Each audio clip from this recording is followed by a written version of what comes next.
Good morning, everyone. I think it's already 10 a.m. sharp here in Jakarta. I hope everyone has a pleasant morning today. We're going to start the discussion very soon. But before that, I would like to introduce is Dipo Suma. I am currently serving as the Resource Mobilization Manager of the AHA Center. But today, I'm honored to serve you as the moderator of the discussion for today. And it is my pleasure to welcome all of you here today to the second webinar of the Armor second edition. So it is second for today, taking the theme of early warning system of ASEAN, challenges and innovations. Before we begin this discussion, I would like to invite our Executive Director, Ibu, to provide her welcoming remarks. Ibu, the floor is yours.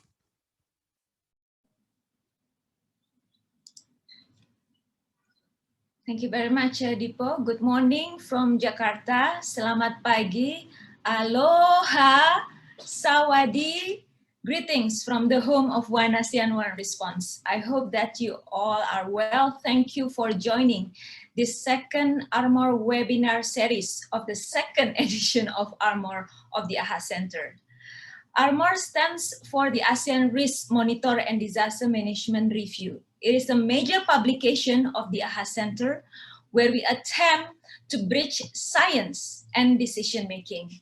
Through this annual publication, we present selected topics that are relevant to our region, the ASEAN region, with science as the basis and present them in a comprehensible manner so that the disaster managers and practitioners in the ASEAN region, including the AHA Center, can make decisions properly to reduce risk and save lives. For this second edition of Armor that we published last November 2020, we decided to focus on one big issue. That is climate emergencies. Yes, ladies and gentlemen, the earth is melting.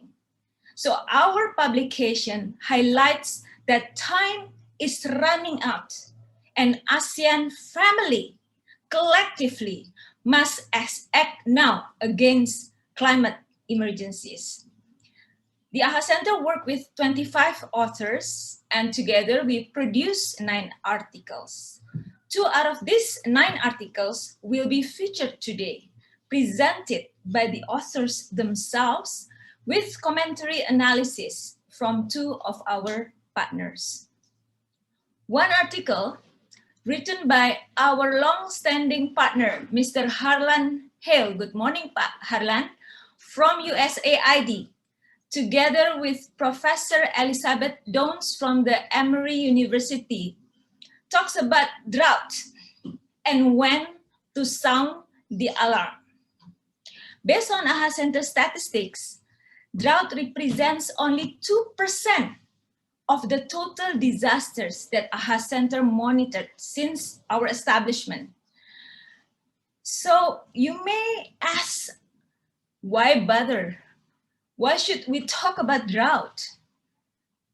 It may seem insignificant number compared to flood that represent 58% of the total disasters that AHA Center monitored since 2012. So let's discuss further about it. It's an interesting article that actually pushed us to transform our approach and also the way we see drought and the way we address drought in the ASEAN region. So why bother? I would like to have that question provoking the discussion later today. And see how we actually can look at drought in a different light. Now, another article featuring the state of early warning system for both flood, which represent 58% of the disasters that we monitor, and drought, 2% of the disasters that AHA Center monitored since 2012.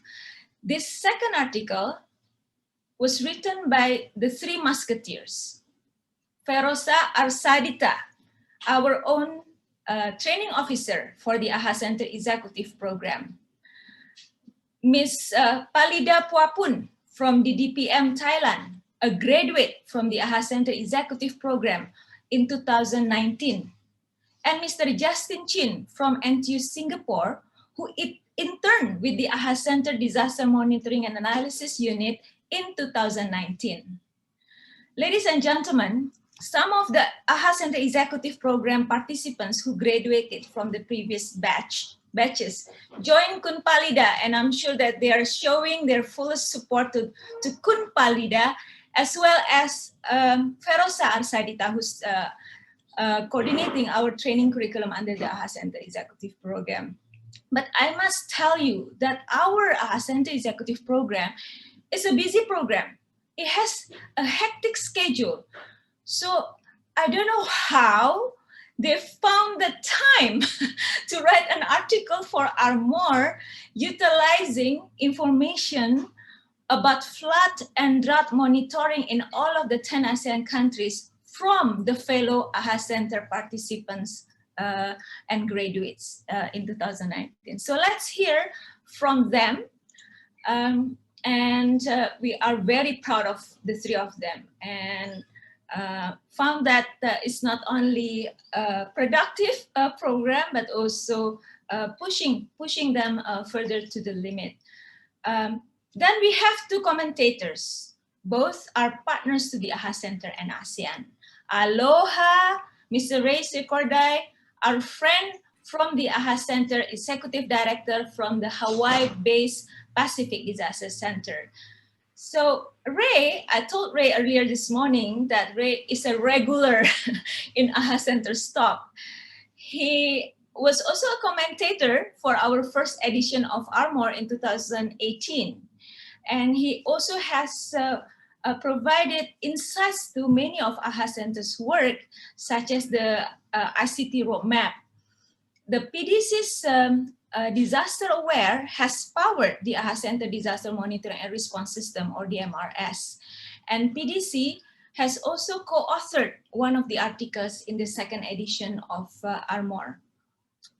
Then we have another colleague, Ms. Laura Handy from the UNSCAP. Good morning, Laura.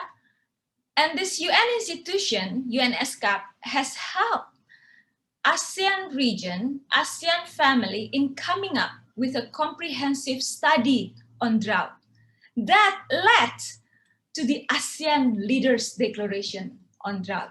So it's a really significant contribution of UNSCAP to the ASEAN family, including the AHA Center. So we look forward to the commentary analysis from these two experts on the two articles that have been written by our authors. So on behalf of the AHA Center, I'd like to thank the authors and our commentators for your contribution, for your time and your support. Thank you so much. Terima kasih. Kopungka. Mahalo. And we look forward to learning from you. I now hand over to the moderator, Dipo Suma. Take it away. Thank you. I think that was a very wonderful explanation of the Armor and what we are trying to achieve in this webinar. And for your information, when we published our first edition of Armor, we actually did a public seminar discussing also all the articles in the first edition.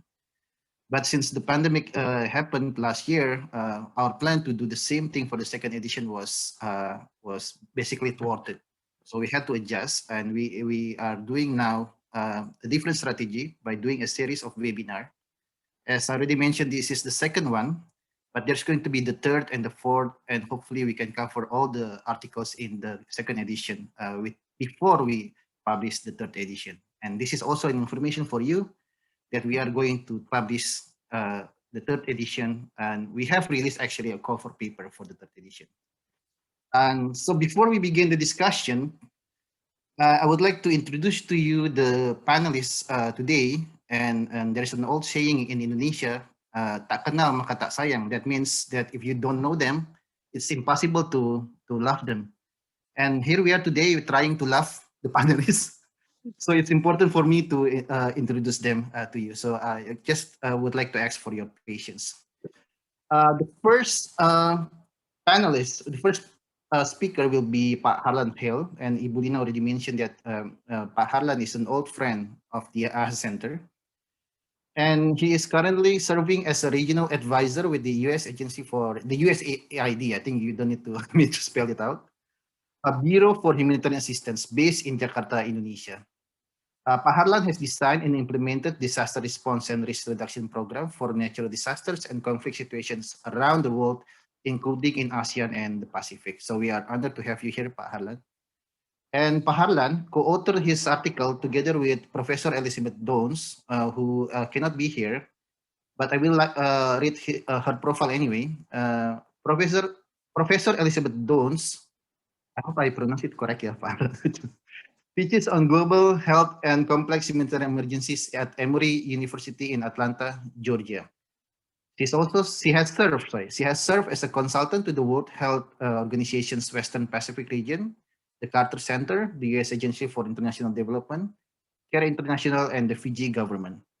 She has also published materials on education, Ebola, and complex humanitarian emergencies. And then for the second article, we have a trio of authors, young people, but young and upcoming people. Some of them, one is still working with the center, uh, and the other one was the intern. So I would like to begin with Justin Chin, uh, who is not here. Uh, he is a graduate of the Environmental Earth System Science major from Nanyang Technological University, Singapore. Chin interned with the Disaster Monitoring and Analysis Unit of the Center, where he contributed to the daily monitoring and analysis of natural hazards, facilitation of emergency response and assessment team induction course, and research on the impact and response levels of historical natural disasters. And then the second co-author is Ferosa Asadita, our dear Osa, who is currently serving as the training officer of the Center Executive Program. She holds a bachelor degree in meteorology from the Bandung Institute of Technology and has over 5 years of experience working with the national and regional government organizations, including with the Center. So Osa, welcome. And then the third co-authors is Miss Parida Puapun from the DDPM Thailand, who is currently a plant and policy analyst for the DDPM, Ministry of Interior Thailand. She holds a bachelor's degree in survey engineering from the Chulalongkorn University and a master's degree in civil engineering from Leibniz Universitat Hannover. I don't know if I pronounce it correct. And we have also two esteemed commentators now as panelists. Pak Ray Sekudai, also an old friend of the Center, has been involved in the region on this, on disaster management issues. I think before even our center was founded.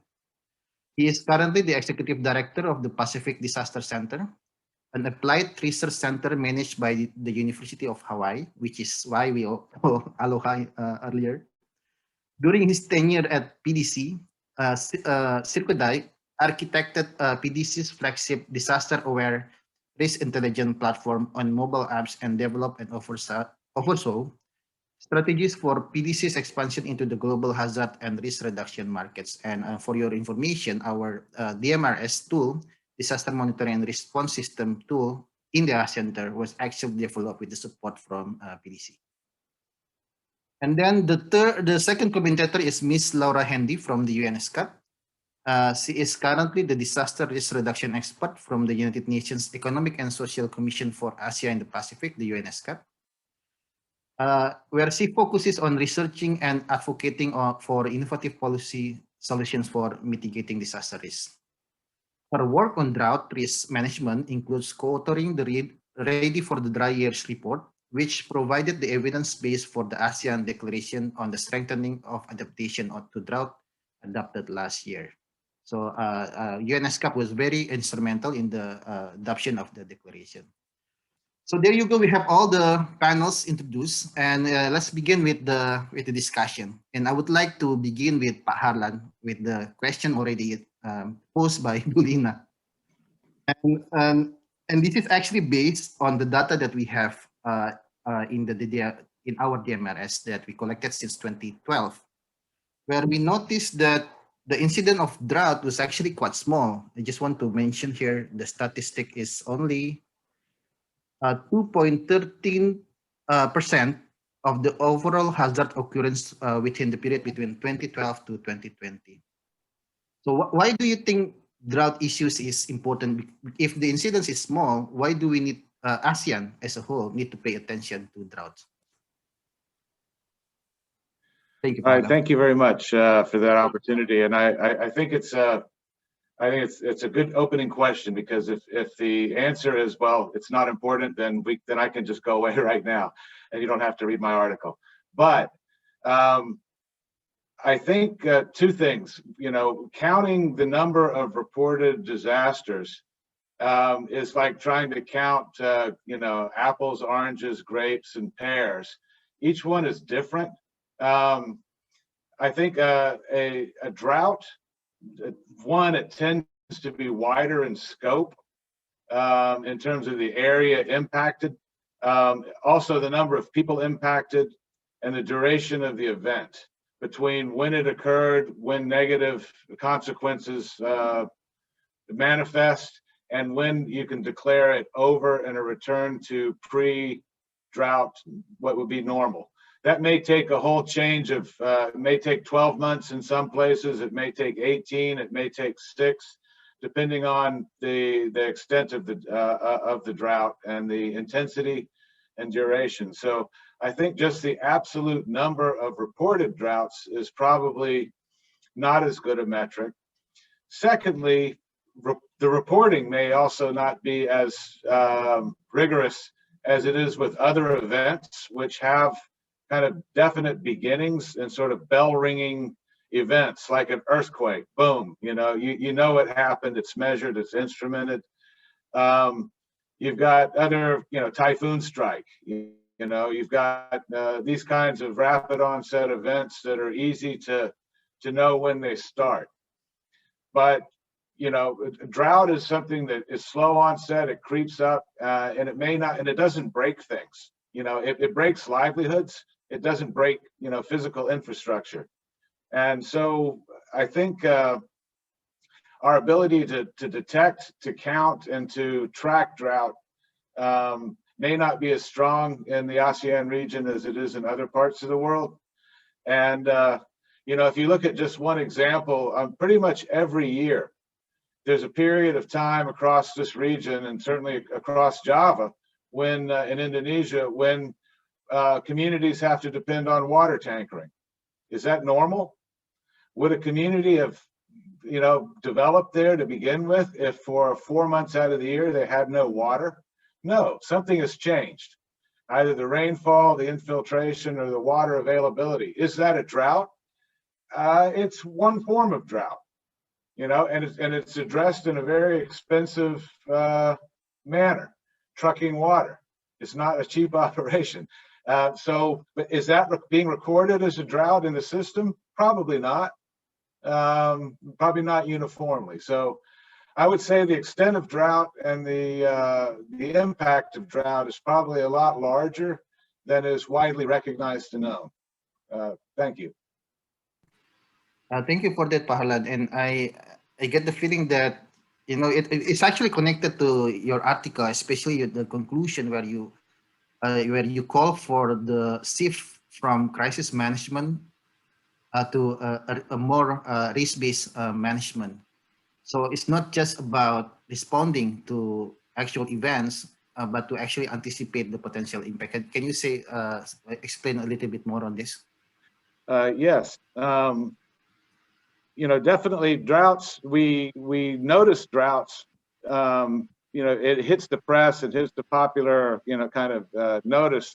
Usually at the end, at the most extreme period of the drought. But people didn't start starving to death and livestock dying and crops withering, right away. It develops over time.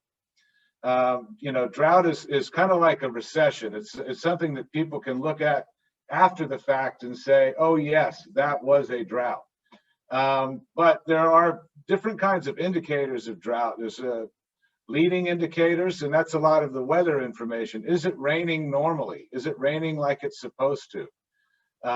In the quantity, quality, and distribution that's normal. These sorts of climate and weather information can tell us whether the season is considered normal or abnormal for that geographic area and for the economy that develops around the climate. Then there are the concurrent indicators, that can be tracked. Those are things that behaviors that people exercise when a shortage of water, a shortage of rainfall has created a negative consequence to themselves, to their health, to their lives and livelihoods. So it's the different things that people do to make those adjustments based on the impact of the drought. It may be switching food types. It may be borrowing money. It may be, there's a variety of things people do in different countries, different contexts, in rural and urban. But we've all experienced our own period of perhaps economic shortfall, and we know that what adjustments we have to make, to get through to the next paycheck or to cover the increased expenses. Can you imagine a farmer who has to who normally grows, produces, sells, and retains some, for his own consumption? If the harvest has failed, he has nothing to sell and now must go to the market to buy his own food that he used to grow. So where is he going to get the money from? Not only for his food, but for the other expenses like electricity, school fees, health, and other things. So those adjustments, and that's what happens after the initial impact of the drought. And as it goes on longer, then you begin to see people maxing out their coping mechanisms and these strategies. You've already borrowed as much money as you possibly can. You've already sold off as much as you possibly can. Pretty soon, it's going to manifest itself in the health of you and your children. If you're not eating properly, you're not able to access health care. And nutrition and food, is a good proxy indicator. If people aren't, if they're having problems with nutrition and food, they're probably having problems with everything else, because that food tends to be something that people prioritize. You need food and water every day. So I would say that because it's forecastable and because it develops over time, you don't have to wait for it to become a crisis to take action. You should be able to monitor the leading indicators, and if they're looking like, okay, this is going to be an abnormal season, you should then have ready strategies to help the people that are going to be impacted in the area. You monitor the concurrent indicators, and when people are beginning to max out their coping strategies or being able to use certainly negative coping strategies like overexploitation of forestry resources, cutting fuel wood and selling it, or taking children out of school, or you see people selling off their land, that compromises their future. They're already into negative coping strategies. So being able to monitor those concurrent indicators, that should trigger your assistance program, whether it's cash in kind or whatever. You should have that ready, and you should keep people from dropping from perhaps being sort of working class, maybe working poor, to destitute. Because you can drop from working class to destitute pretty quickly. To get from destitute back to working class is years of work and years of savings and investment. So a little bit of bridging support during that period between while the drought is playing out and the weather patterns return to normal can save a lot of asset base in the people and allow them to recover very quickly with a lot less negative impacts on their lives and livelihoods. So by treating it as a risk as opposed to a crisis, and taking a risk management approach, being able to monitor, forecast, and be ready to move in with a package of assistance, I think we can keep people from decapitalizing, asset stripping, and becoming destitute, and then becoming permanent social welfare cases. with just a little bit of bridging help. And I think we're seeing some of that same dynamic play out in countries around the world with the COVID pandemic and the kind of assistance people need to bridge through. The only problem is with the drought, we more or less can know when the next opportunity for the rain to come is. With this pandemic, we're not sure when we're going to get to the end of it. We know there's an end, but we're not sure. But at least with a drought, you more or less have an idea of when the next rain cycle would be coming, when the next planting cycle, when the next time the reservoirs could recharge, when the water table's back to normal and things are good. So that's why I believe that if a drought becomes a disaster, we've squandered the opportunity. We've squandered all the run up and lead time. We've not taken action on it. We've ignored it. And we only look at it when it slaps us in the face, with serious negative consequences. Whereas we should have been aware of it as it was occurring and as it was manifesting itself. Thank you. Okay, so I would like to shift to Pak Ray and Laura, and the same questions to you actually. Whether drought is really significant, because from what we have, our data actually shows that it's quite small occurrence. So, and then Pak Harlan already clarified that there could be some underreporting in terms of drought monitoring, and as a result, there could be some underappreciation of the impact of drought in the region. So I would like to get your comments on that, whether you agree, whether you have the different observations.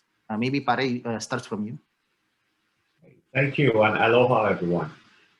Of course, I mean, my good friend Harlan just gave me the comprehensive answer to it.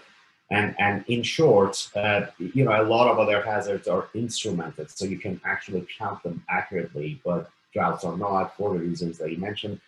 I also want to draw your attention because the study, every scientific study basically has conditions, and this study, as I understand, was done from 2012 to 2020, and in that very same study, the number of counts of tsunamis were 0. Right? If you extend that period, and if you consider 2004 tsunami, it was one of the deadliest hazards that the region had ever seen. So the premise, the mere count, and I think, again, Harlan articulated it really well, there is this concept of rare, infrequent occurring, but high impact disasters. And the tsunami of 2004 was one of them. And just because we didn't have tsunamis, we shouldn't, not consider it to be a significant disaster. So besides the fact that comparing an uninstrumented hazard like drought is today, there are no standards, to the instrumented one is not really meaningful. But also considering, for the reasons, again, I think Harlan mentioned, that droughts do impact really the very fabrics of the society. In the article talks about migration, long-term wealth reduction that he just talked about, nutrition, negative coping strategies. It changes the behavior of folks for years and years to come. So it certainly is, even if it's infrequent, it is a lower frequency but high impact hazard that really should be noted and followed. Thank you.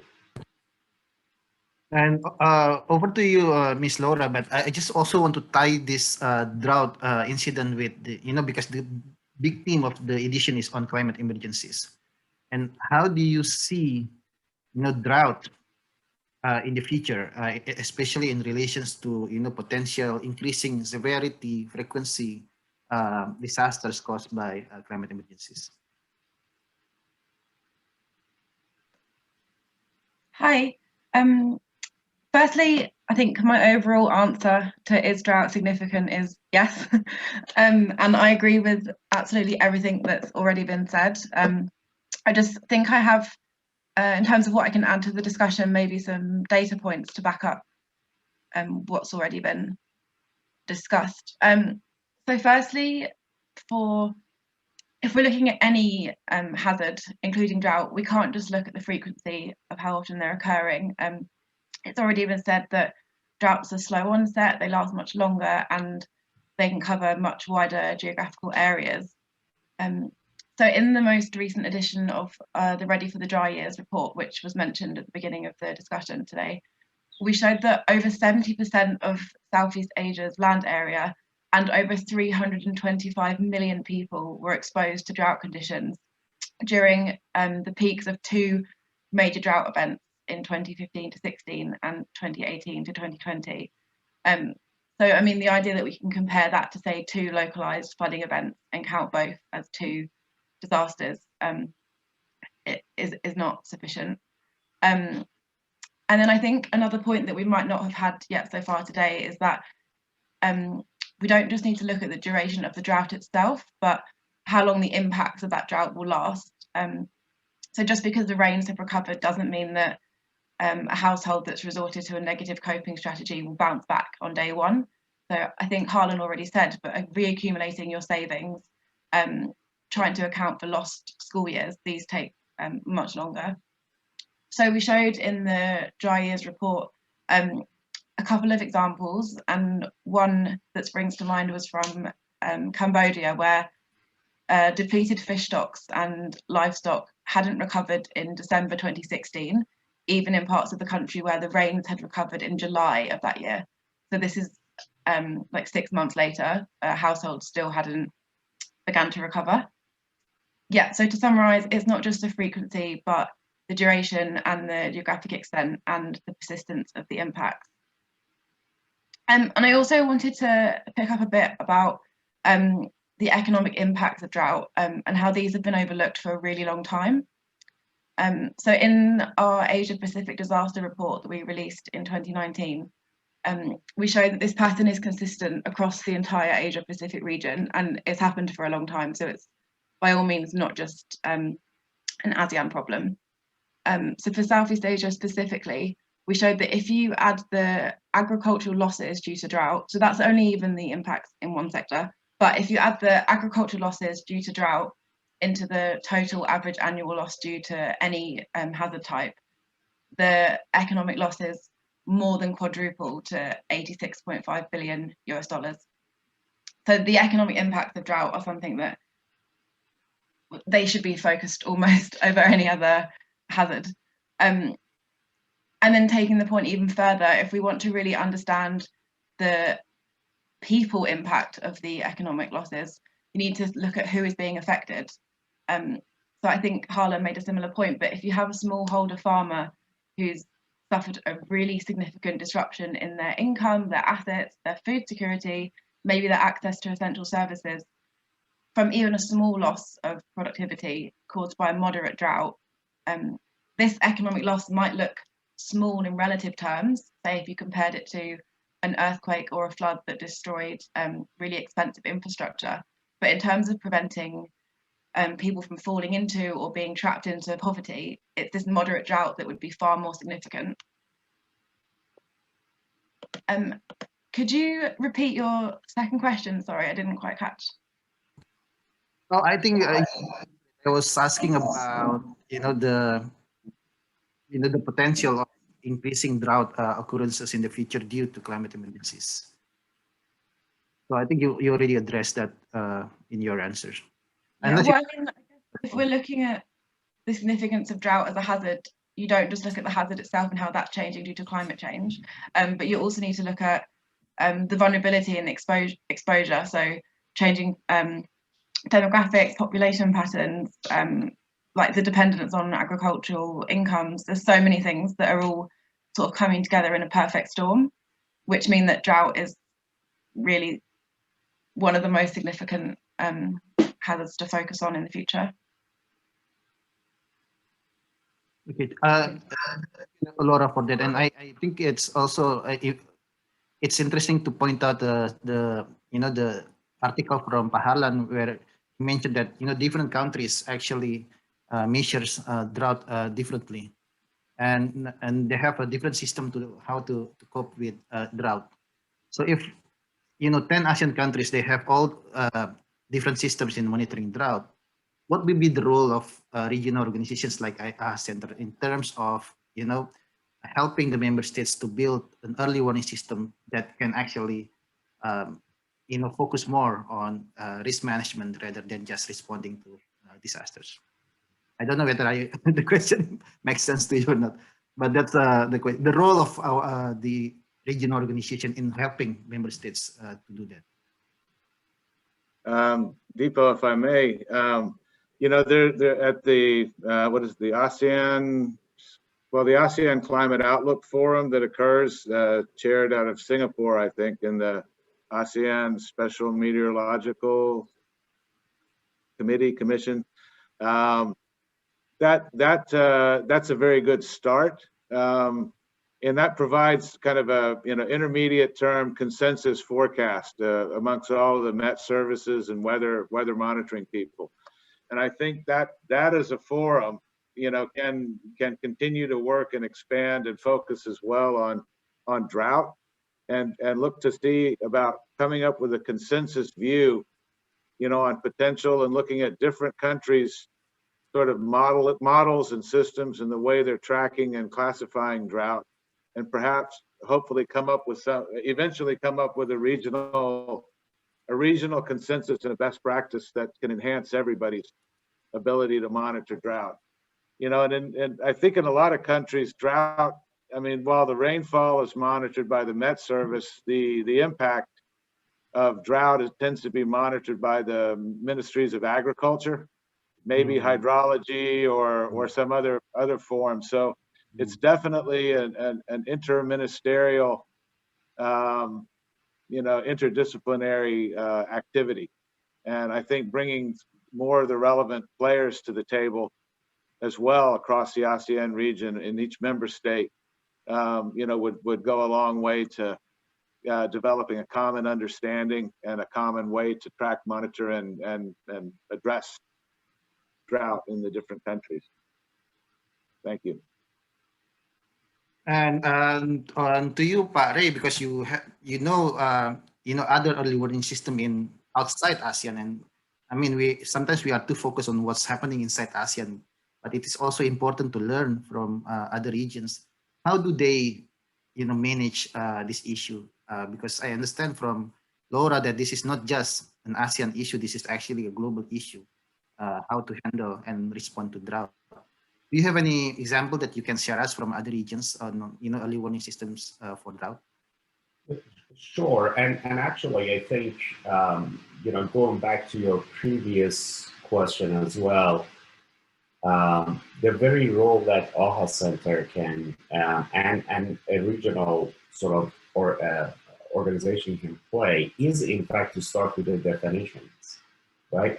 So that the data that is gathered, I'm sorry, I'm hearing some echoes back, so I don't know if my voice is coming through or not, but starting with the definition so that we can consistently actually across the region at least agree on what constitutes a drought, the mechanisms for activations and all that, would help the accounting for it, the monitoring for it, and the communication of the situation across the region. So, as my co-panelist also indicated, there is really a lot of, because drought is a slow onset, there are not a lot of definitions that could go along with it. I do want to applaud the authors in here, because they provided two sort of recipes that I think are applicable not only to drought, but to all disasters, but particularly for drought as well, is the use of the leading indicators and really going to risk management versus crisis management. So if you're asking essentially, what are the tools that could help us to get to the leading indicators? The article actually lists a few, the famine early warning system by USAID, FAO's global information and early warning system, and hints at even some data sets that could be monitored as leading indicators. The US NOAA's NDVI index, which is really a normalized sort of difference from vegetation index. So there are things that could be done, but one that we find actually particularly we were involved in the development of it was with US Department of Agriculture, USDA, Foreign Ag Services. So these folks actually have a global mandate. So our collaboration started with what kind of leading indicators, because PDC have global data sets, could we share with them, and what could they do with it?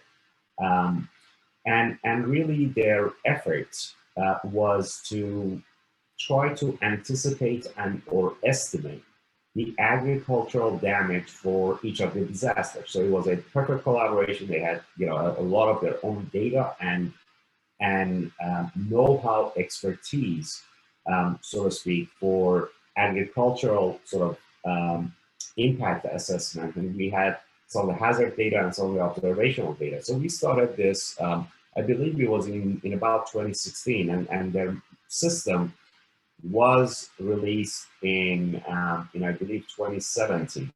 So the system actually is mentioned in Armor. The third article in Armor Food Address mentions the Global Ag and Disaster Assessment System, I think it's called, GADAS. And that system actually took into account a lot of the leading indicators, some of which actually are pretty intuitive, as Harlan was saying, precipitation, vegetation, crop masking, land cover, land use, water and irrigation, elevation. So a lot of factors did go into their assessments to, and then they marry that actually with whatever disaster type, and they get their disaster information also from us, the ones that are instrumented, but their contribution to it is they anticipate how agricultural outputs might actually vary in future, which are perfect indicators, really. And one of the ones that does combine actually the NDVI from NOAA and other sources to try to treat, I should say, drought in a uniform way globally. And that's a really hard thing to do, because as we're discussing, even at a regional level, the definitions need to be consistent. So a first step that we find that collaboration actually very useful was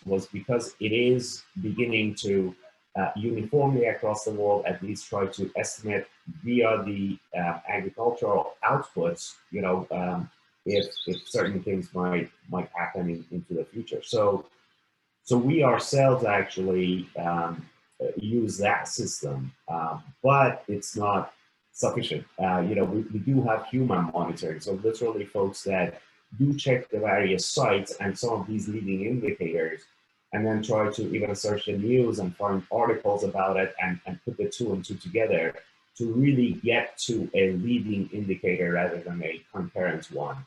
But that's, at least that's the best we could do at this point. And whatever we identify as a hazard, because we share that information with all of our partners, and especially with AHA Center, that actually is how we try to get ahead of the curve, at least, as much as we can, to avoid getting even into the concurrent indicators. Of course, the devil's also in details, because you do want to minimize your false positives once you identify, something as a hazard that would require really at least a regional or a national attention. So that system is useful, I have to say, for larger droughts, but for the ones that might be impacting locally, shorter duration in time, that we don't know of any good source at this point that could consistently do that and can consistently do that, if not globally, at least regionally. Thank you, Ray. I think our DMA colleagues will take note of that. That we will need to learn more about the other systems out there. I was told by the organizers that I only have 1 minute, but I just want to have these last questions addressed to Laura on the ASEAN declaration. And it was already mentioned several times the need to, Ray actually mentioned that there's a push to have a common indicators globally for drought. And Harlan mentioned the need to have interagency coordination that is not just going to be one agency that deal with drought, but also other agencies. So how do you see the ASEAN Declaration on Drought? Can the declaration can actually facilitate the development that we want?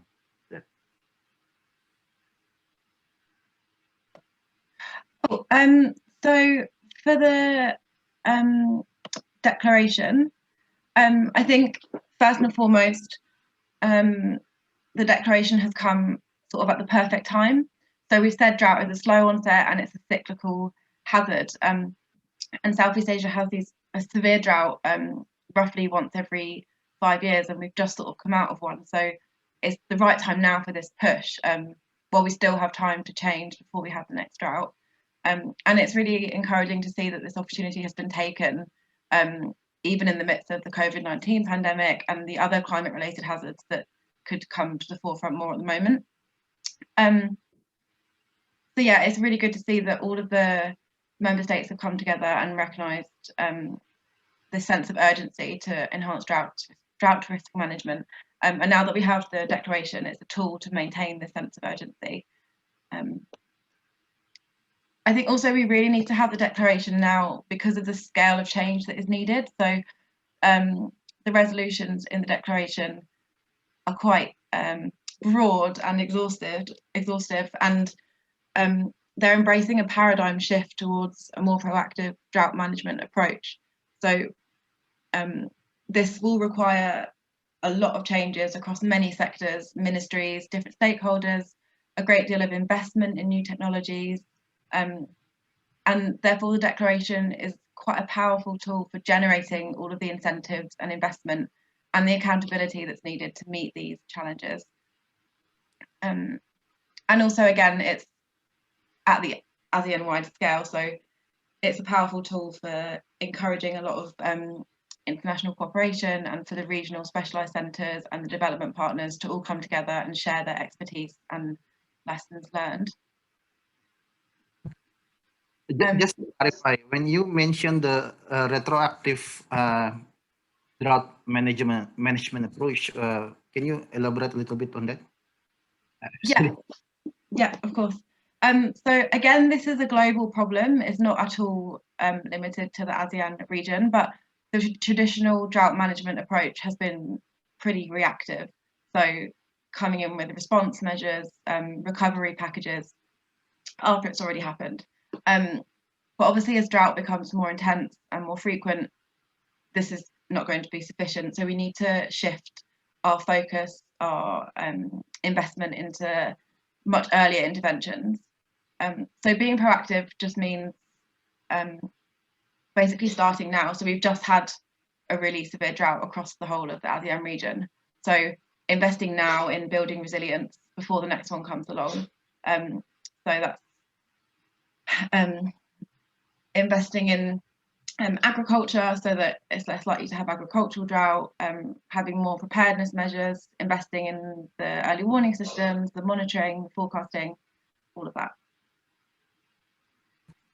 I think Pak Harlan will be pleased to hear that because his suggestion is already included in the declaration. Yeah. Thank you very much, Pak Harlan, for the opportunity to discuss. I think we will get back to you during the question and answer session, and we will move to the next article, which is on the state of the early warning system in ASEAN. And I just would like to invite the authors, the co-authors, to be highlighted in the screen.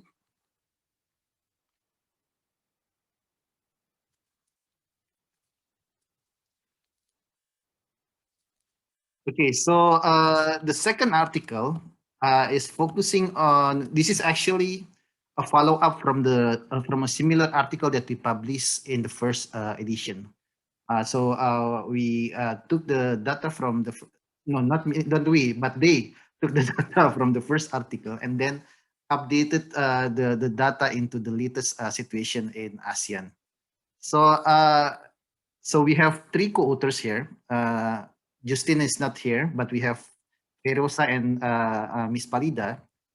I would like to begin with the question on the model for examining the flood and drought early warning system. So the model that you presented is actually referring to the WMO model, the World Meteorological Organization model. How is it different from the one that the previous article authored by Dr. Mizan presented? And after 1 year, what has changed from the system since then? So I don't know who is going to answer, whether it's Osa or... Yes. Padipo, thank you for the question, Padipo. Yes, you are right that the general idea is actually similar with the model that Dr. Mizan has been presented in the first edition of Armor. And both models are built upon the WMO checklist, which consisting of 5 components. First is the risk knowledge, how we assess the early warning system and the data.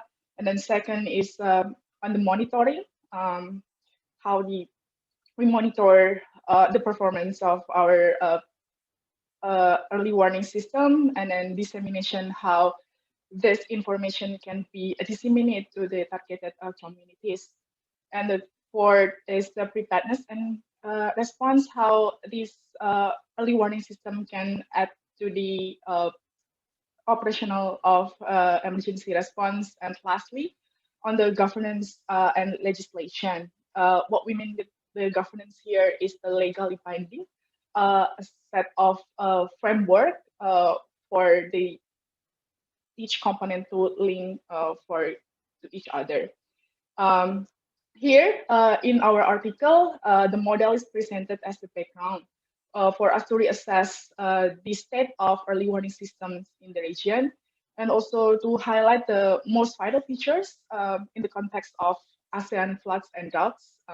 And hopefully this can be serve as guide to the stakeholders to design the effective early warning systems. In the previous article, Dr. Mizan did a very good job to quantitatively scoring the various elements of early warning system in the ASEAN member state, and providing a lay of the land in terms of the stakeholders involved in the functional of the early warning system and its linkages. Then here in our article, we then focus on droughts and floods in view of what the climate emergency means, and we do qualitatively discuss the best practices in the ASEAN member states, and also the challenges, what is actually the challenges of the AMS to maintain the sustainability of early warning system. And we do provide an update after 1 year, what's happening in the early warning system in our MS. Yes, on the national organization involved in drought, we found that that our AMS may be still lagging in the area of legislation in terms of the the legal framework that is set, and also we do assess the monitoring products that our AMS use to monitor the drought itself with the, like Pa Ray mentioned before, using the historical meteorology and hydraulic data. Most of them are still use the traditional way, and few of them have improved and using the satellite imagery. As for floods, after 1 year, we did not find any significant changes, but we highlight some strength of the flood EWS. For instance, back in early 2020, in the severe floods in Jakarta, it is seen that the bottom-up crowdsourcing it's proven to be more cost-effective and really support the emergency response. In Indonesia, they use the petabencana.id a lot to gather the information. And the other example also coming from Thailand, the Thai Meteorological Department, they combine the data from the local weather stations, satellites, and also over 1,000 volunteers for fog warnings. And this is proven to be more cost-effective. That's the one of the strengths. And then we see in the Mekong region, there is a cooperation established between the Mekong region that we've seen with the Mekong River Commission. Specifically in Laos and Thailand, they ensure the sharing of the resources and also best practices to minimize the duplicity and confusion. And this is great example. And then last is we've seen private sector engagement in the Philippines that the non-profit and profit organization they install and also continuously maintaining the modern network of over 1,000 automated weather stations. That's the final. Thank you. Very, very interesting funding. So I hope I get it right, but I think you mentioned that when it comes to drought monitoring, that there is still significant challenges, including in the legality of the monitoring. So but there has been improvement in terms of monitoring floods occurrence in the region, and you mentioned some of the cases. So my question to you, the next question is on the challenges in sustainability, and you actually touched that a little bit. What do you see are some of the challenges in maintaining the early warning system in ASEAN? So according to our article, there are 5 elements to compose to be our conceptual model to assess the early warning system. So there is the risk knowledge, disaster monitoring and analysis. So, and the component that's the dissemination, preparedness, and the last one is the governance. So, and there are the challenge in all elements that I would say that it relates to each author. So I would categorize the challenge as the 3 sectors. So the first one is the element of the government. So I would say that, as we know, the government is the agency that is the main agency that in the country level that have authority to achieve the activity or the activity which cover the maintaining of the early warning system in all dimensions. So the challenge is might be like ability of the government that how to maintain the sustainable fund or the budget for the sustainable for the early warning system. So it's therefore and many when we're talking about drought, so and how we create and we detect and analyze it the drought. So we need the maybe that it costly of the satellite imagery. So therefore the government should be aware and have to plan for have the strategy for the long-term budget plan to maintain the early warning system in terms of equipment and all activity that concern. So, and the next one that I would say that the analysis model. The challenge is the in this sector, so that I would say that we are lacking of the data standardization. So it's the one of the most important. This one is the most important issue. Is the key of the integration of the all sector.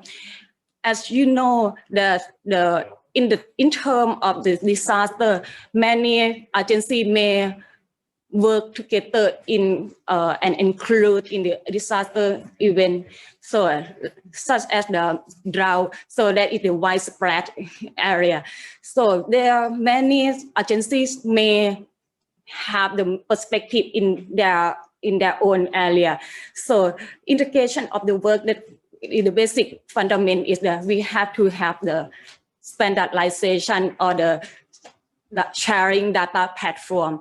That one is we should. That's one what we are in Thailand. We are developing our that government sharing data and government open data. So this one can be aligned to the analysis as the big data to analyze the flood and drought. So the next one, that's what I would highlight on the challenge, that is the knowledge. You know that like as the previous article that Mr. Lay have mentioned before, that drought is the complexity disaster that is maybe that's difficult to analyze, so and detection. So I would elaborate that some countries so been lacking of the specialists or the expertise to in the government sector to analyze and support the analysis and monitoring section. So for this, I would say that we would enhancing the public servant ability who drive the mechanism to lead the community strengthened process in the early warning system. And one suggestion is how we can do like this. So we can build up and join the hand together with the researcher or the research expertise in the academic institute or some kind of the research institute. So we can collaborate, we can have conduct the collaboration projects. So and in between government agency and research institute. So I would say that the strengthening of the government agency can be contribute to the strength of the community.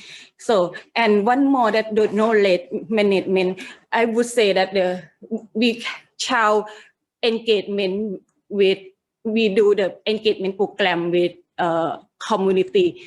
So that we should give the knowledge for the community how to have the awareness on the disaster warning message. So with this, so that is we can our challenge, that what I think that there's only the three of them. Okay, that's what. Thank you, Ms. Palida, and I think that was a very comprehensive response to the question. And the issue on data standardization, I think, was already mentioned in the previous session, in the previous article also. So it's interesting to hear that mentioned once more. I think that highlights the importance of having the same data to monitor disasters. So I just would, before I ask the next questions, I would like to invite all the participants to ask your questions through the chat box.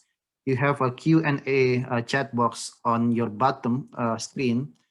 And just type in your questions, and we will try to address them during the Q&A session later on. And actually, the panelists can choose whether they want to answer the questions in writing. So just type the answers, or they want to answer it live. So we will address those questions later. So don't hesitate to put your questions, basically. So next question is actually coming from one of the commentators, Pak Ray. So he asked me to ask this question to you. Your article mentioned that at the regional and sub-regional levels, the ASEAN Specialized Meteorological Center, or ASMC, and the Non-ASEAN Mekong River Commission, MRC, and Regional Integrated Multi-Hazard Early Warning System for Africa and Asia, RIMES, exist for collaboration between countries on EWS and monitoring. So the question is, can you elaborate on the specific examples of how RIMES specifically has been used in the region to facilitate collaboration? So specific questions on the utilization of RIMES, basically. Yes, for now, IMS, yes, the question, the for now, so IMS is we conduct the cooperating agreement to support the regional early warning system for, especially for the tsunami and cyclone. So there we do agreement together, 37 countries around the world. So we are agreed to sharing data together. So, and Thailand is also one of the member. Therefore, so we find that interesting that based on what I mentioned before, that we can work really close with the RIMES LAM is.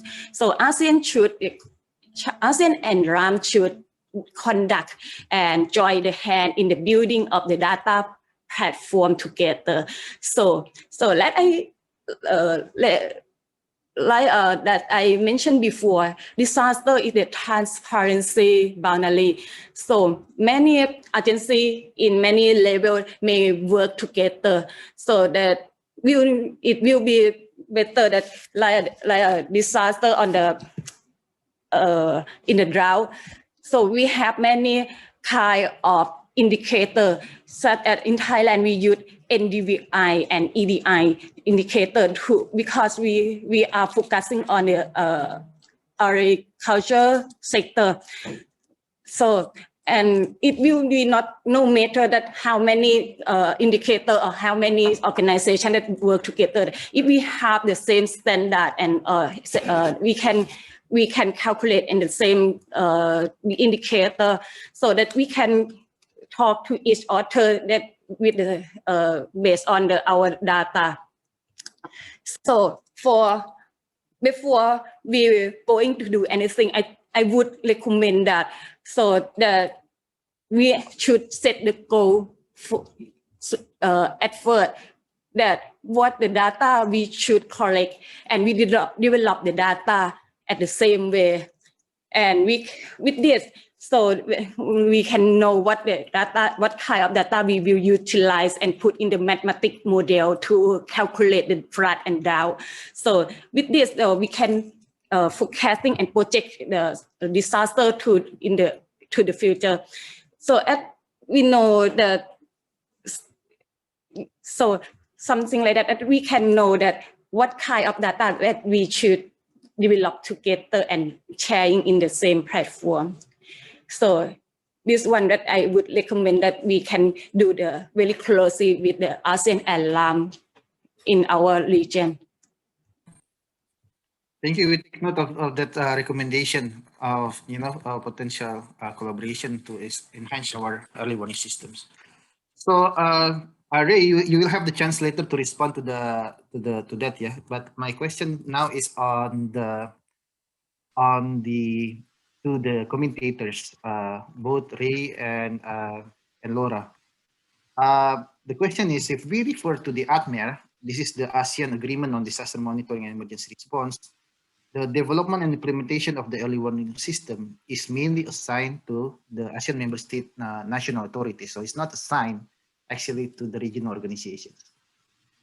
But we feel that there could be some contribution of regional organizations such as Center to the development of the early warning system. So I just want to ask both of you your opinions on the potential role of regional organizations such as Center in early warning system. Yeah, I think actually we touched upon this slightly on the previous discussion as well. But so let me actually see if I can frame it. Because a friend of mine, a colleague of mine, a while back said, everyone says disasters are local, and then in the next breath they say disasters are regional. They don't recognize national boundaries. So what is it? Is disaster local or regional? So I want to frame it that way, contextualize it, because if you look at it, disasters are both. They are local. But if a hazard happens locally and the local authorities can actually manage it, quote unquote, then by definition it's no longer a disaster. It becomes a disaster when the community that is trying to manage the situation is overrun.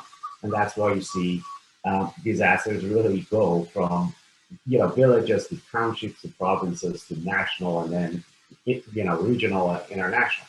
So within that context, if you consider the mechanisms to actually manage something that is overwhelming one community going to the next level within the national boundaries, in fact, does belong to the national NDMO. So ADMER, I think, actually justifiably so, assigns the development of the capacity to manage national disasters and develop the early warning systems and risk reduction measures. All of those are assigned to the member states. Now, let's go one level higher. What if a member state is actually now overwhelmed? Now you go to the regional, and the same mechanisms that exist in the within a nation does not translate outside of a nation. So then you would need binding mechanism, which is what ADMER is, to actually put in place mechanisms for how do you even request for assistance? Define a common data sharing. I think we've been talking about that data sharing standard, so that one nation can actually share and communicate with another. Set some of the standards, in fact, for what should national early warning systems, for instance, be, so that they can share data when it's needed to the regional and to their neighbors. So I think the role that ASEAN and Committee on Disaster Management, as well as AHA Center, can play, and they do play, and it's within the boundaries of ADMER, it makes perfect sense. National development, national capacity should be left to the member states with coordination with others, because once a disaster goes, managing of it goes beyond the national boundary, then you would need mechanisms and tools already in place to sort of engage the neighbors essentially and the region in assistance. Thank you. I think that's very clear. So our role is to support the member states in terms of developing a mechanism to support member states in case they experience overwhelming disasters beyond their national. And of course, coordinate, right? So AHA Center, a major Coordinate. component of it is to define some of those standards and mechanisms, reach an agreement, and then help coordinate those when it's needed. Thank you for that, Ray. So just want to move to Laura. Do you have any comment on that question? Hi, yeah, just to echo and reiterate what's already been said. But I think if we're trying to enhance early warning system capacities for all these climate-related hazards, including for drought, we need to improve capacities across a whole range of aspects. So we've got risk assessment, prediction, monitoring, early warning services, but also making sure the information gets to the right people and that it's paired with a whole host of innovative disaster risk reduction interventions. So meeting this challenge is going to require a whole of ASEAN approach with obviously the national governments, but also all of the ministries within them, stakeholders across the public and the private sector, the ASEAN Secretariat, development partners, and the regional organisations. So we need all of these to combine a whole host of different expertises. I think the good news is that ASEAN already has a really significant number of regional specialised centres. So we've talked about the AHA Centre, the ASMC, but also the Hydroinformatics Centre and the Research and Training for Space Technology and Applications Centre, the SCAP Regional Drought Mechanism, and RHYMES. So sort of ASEAN region is in a really good starting point. And moving forward, their support should be focusing on ensuring that all of the member states can benefit from the technological and the scientific advances, and that they're able to localise the available climate information products to make sure they fit their own context. And I think from the perspective of SCAP, we would recommend ensuring that there is a synergy of efforts across all of these different institutions that would contribute to different parts of the early warning systems.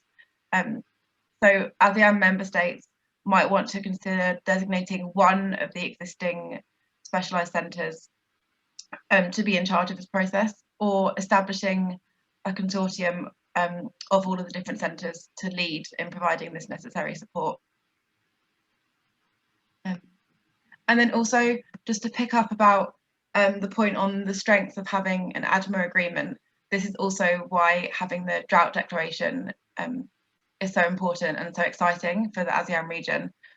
So from our perspective at SCAP, it means that we can really clearly see where all of the ASEAN priorities are in drought risk management, and we know how we can align our support and where we should be targeting any help that we can provide. Thank you, Laura. And back to Ray. The next question is on, again, because you have experience working in other regions, not just in ASEAN. So we know that the other early warning systems across the globe. So what do you think ASEAN as a region can learn from other countries or other regions in terms of building an early warning system? Well, honestly, I think you might be, asking this question from a wrong person, because, I've said it openly. I'm on the record saying that I really do believe that ASEAN is in fact ahead of many regional sort of,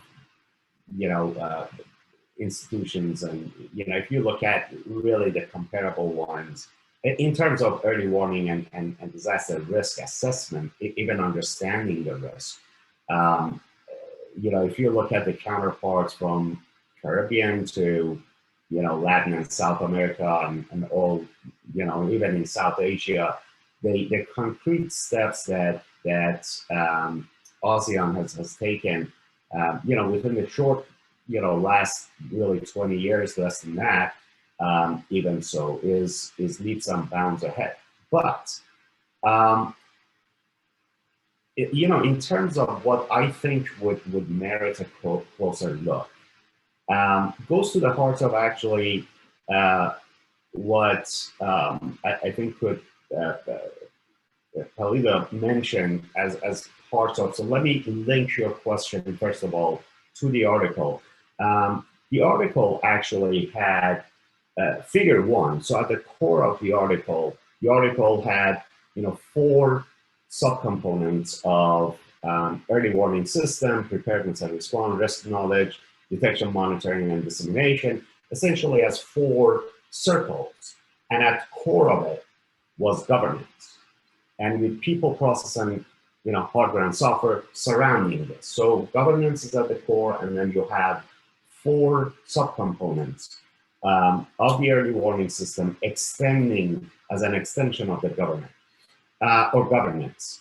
I would almost suggest that that might not be the best way of thinking about it, because I believe, the authors actually reference coping capacity. We heard several panelists. Laura just talked about vulnerability, and disaster is really not a function of only a hazard, but to whom is it happening and how vulnerable are they. So if you consider really resilience, so coping capacity is a main driver of resilience. There are other factors as well, but if the goal is to increase resilience, then I think risk knowledge and risk reduction, even arguably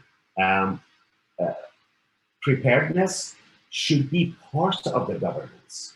It should be inside of it, pretty much like finance, health, education, digital access are part of governance. They're not. So let me actually try to now conclude, and focus.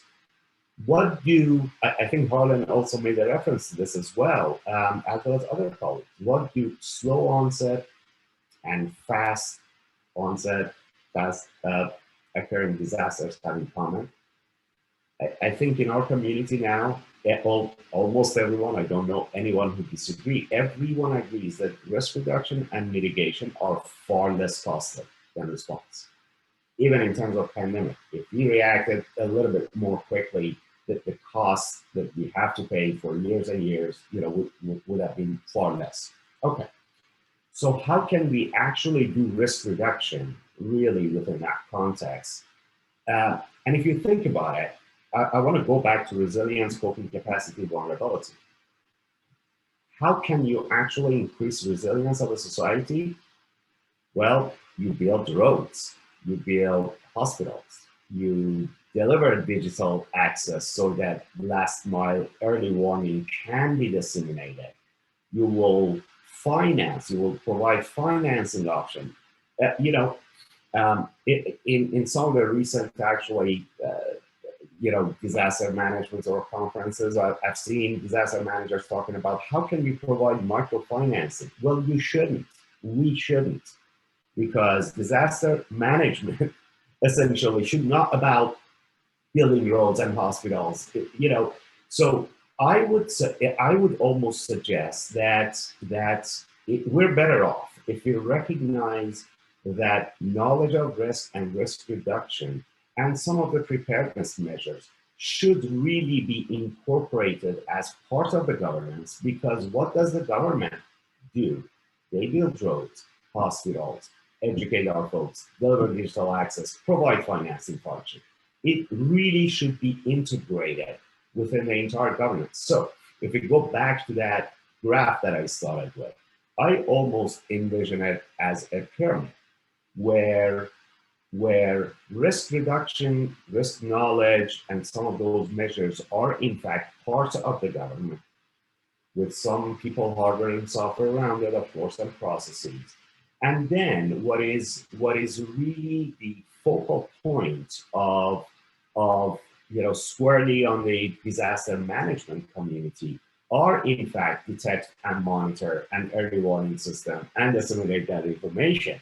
But the infrastructure to deliver those services should not be left to the disaster managers to do. They should only advocate those policies within the governing system. So that is one area that I think really worth taking a closer look. And there are really few nations or even let alone regional organizations that I see this materialization. But a lot of these thoughts essentially materialized in my mind when I saw how multinational Fortune 500 companies are starting to do this.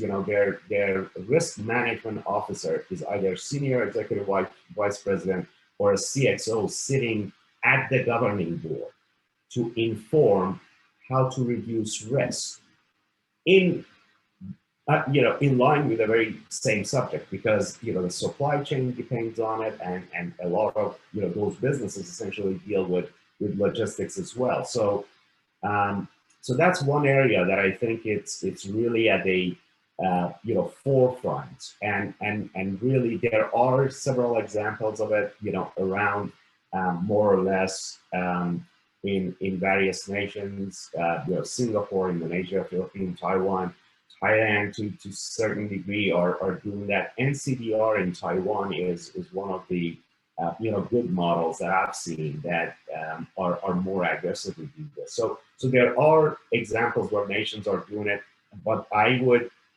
surmise that if I left you with that suggestion, would be a good one as a regional organization, really start thinking about mechanisms that how can we really make elevate essentially those functions of disaster management, risk and risk knowledge and risk reduction, make it part of the governance and the governing body, and then let the disaster management community inform those, but execute on the focal points which squarely belongs to the disaster management community examples that I mentioned. Thank you, Ray, for that important, very, very important contribution. And as I already mentioned, this is actually one of the recurring articles in Armor. So we are planning also to publish the same article, the updated one, in the next edition. So for sure, we will take your input into consideration for the publication of the next article. So we have only very limited time, but just one last question to Laura. This is on the relations between climate emergencies and early warning system. As you know, that early warning system will actually responds to actual occurrence of disasters. But climate change or climate emergency is actually a very slow process over time. And how do you think they are connected? Between the developing early warning system and the fight against climate emergencies.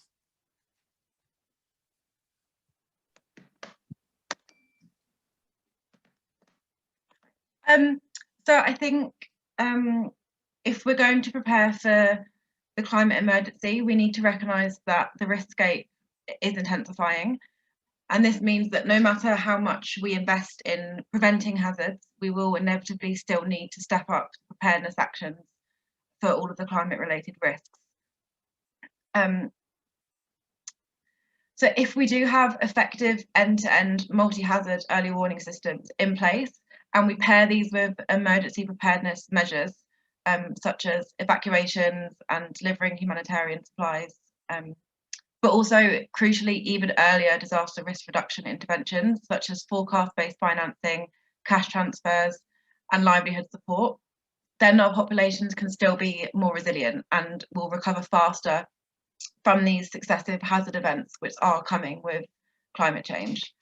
And this is particularly important for the slow onset hazards such as drought, because the potential for intervening earlier is much greater. So picking up on what we talked about in the beginning of the session today, using leading indicators means that the ministries, development partners and households will have a much longer lead time to intervene to protect their livelihoods, for the provision of support for nutrition for people and livestock and social protection and so on. If it's okay, I'd like to point out a couple of opportunities for further developing early warning system capacities. Sure, okay, so firstly, a really big opportunity is the potential role of sub-seasonal to seasonal climate predictions for enhancing preparedness. So these are still at a mostly experimental stage, but they can fill the gap in between seasonal predictions and weather forecasts. And they bring us one step closer to having a seamless integrated decision-making for disaster risk reduction. So if we manage to have all of these three types of climate information services in place, we could have seasonal predictions to inform how we design our emergency preparedness and our response, for setting up mechanisms to monitor the development of the hazards, assessing vulnerability and exposure, and acting early to implement the sort of low cost, no regret preparedness measures. And then we could have the sub-seasonal to seasonal predictions coming in with a 2-month to 2-week lead time. And these would provide a trigger to scale up the preparedness interventions and really start to target the use of resources to implement forecast-based action. And then lastly, we could come to the shorter range weather forecasts to activate all of the evacuations, provision of supplies, and things like that. So the most effective end-to-end early warning systems will be achieved when we can combine all of these different scales of climate information with predetermined triggers for each of the different disaster risk reduction interventions, all set out in standardized operating procedures and allocated within the budget. So yeah, I'm really excited by the development of the sub-seasonal to seasonal or S2S predictions, and the ASEAN region is sort of emerging as the global leader in this new technology because it has really good predictability at this timescale. And then secondly, I think we need to recognise that the demands for effective early warning systems are going to be evolving in line with new threats. So this year has demonstrated that our environmental health and our public health are really closely interconnected. So our multi-hazard early warning systems will need to start monitoring not only hydrometeorological hazards, but also the whole range of health-related hazards. So this could be from intensifying forest fires, haze, or heat waves. And the emergence of new infectious diseases might also be affected. So climate change could affect the survival, reproduction, and the distribution of new disease pathogens and vectors. So personally, I think in the coming years, integrating the climate-related and the health-related hazards into multi-hazard early warning systems are going to be sort of the next frontier in how we prepare for climate-related risks.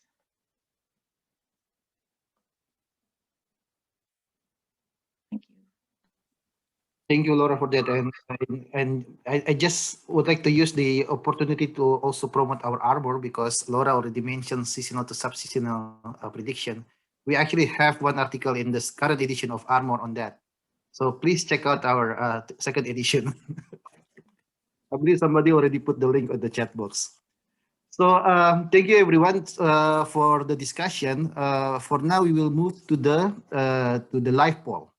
So we want to make the discussion interactive with the participants. We understand that we cannot interact with all of you, but we are going to use Mentimeter basically to gauge your opinions, your input, or your reflections on the discussion so far. So can I ask our ICT colleagues to open the Menti? And also, I think Mary will be okay. So go to menti.com and input the code 8585197151.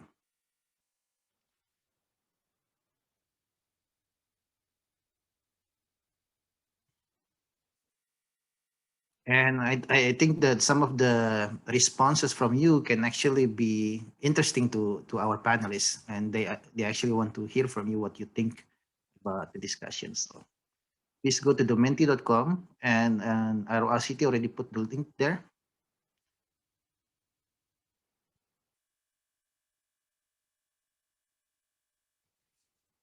So far, only one response. We will wait for a while before we move to the second question.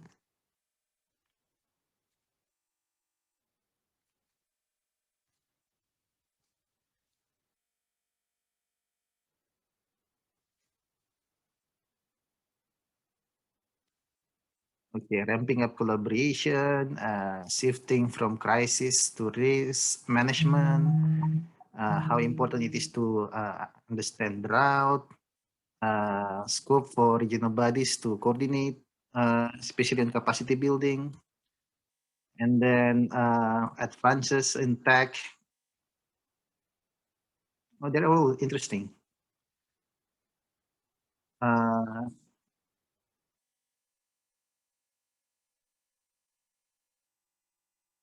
Governments should listen to scientists. That's actually one of the objective of Armor, linking science with decision making, or promoting evidence-based policy making. Broadening multi-hazard monitoring, yes. And I think Laura already mentioned that's going to be the future of early warning system. It's going to be a multi-hazard warning system. Data, exactly. And it was mentioned several times during the discussion. Enhancing national capacity, resilience equals knowledge plus preparedness. Drought is a silent disaster, and that was the crux of our discussion. I think Harlan mentioned it, how important it is to monitor drought, because it's not immediately obvious that it is a disaster. Preparedness and anticipation of the requirements will be key. So how many do we have now? 37. I will just give you 20 seconds to respond. And after that, we move to the next one. Okay, starting from now. Don't know how to calculate 20 seconds. But yeah. Okay, holistic approach, political will, data standardization. So I guess the discussion was quite interesting because many of you actually caught the important points of the discussion. So thank you for that. So we move to the next question, Mbak Mary. Can we go to the next one or okay? Which of the following is the result of drought that you experienced in your country for the past 5 years? And you have the options there. And if you've never experienced or are not aware of any drought, then you can always answer not aware.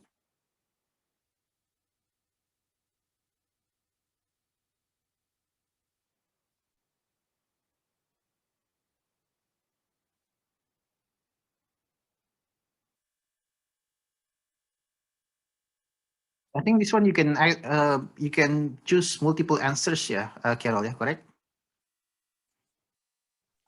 Yes, correct.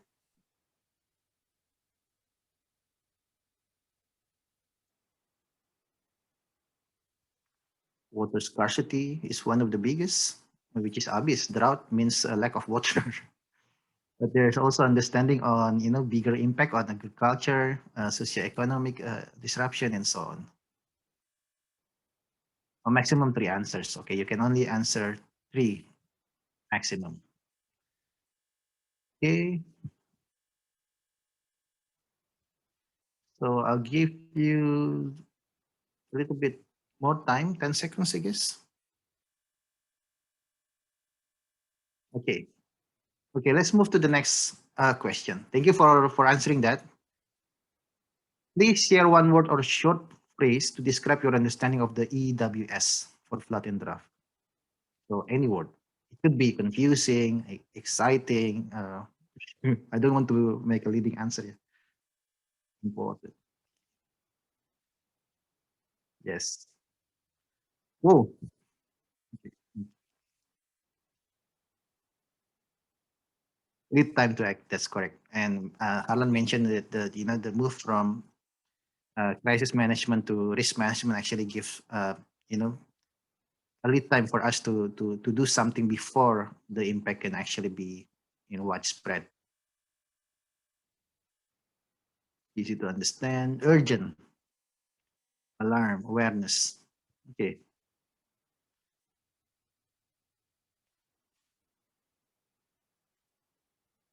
Know yourself first.